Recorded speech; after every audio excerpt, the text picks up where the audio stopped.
Hi guys, welcome to the channel. In today's video, I'm going to show you how you can bold text on Instagram bio. Before getting into this video, must subscribe to our YouTube channel and click on the bell icon. So the first step you simply need to do is to open any browser and search your bold text generator.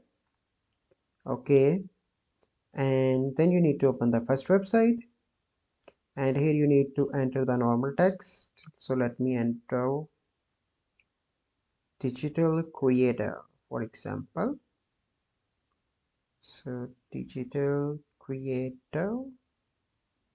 So as you can see the bold text in the bottom, you can select it like this, or you can select this one.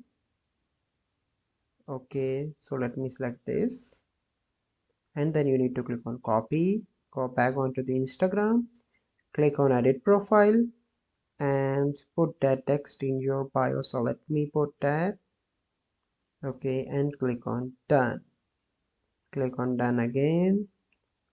So here you can see digital creator is the bold text in my Instagram bio.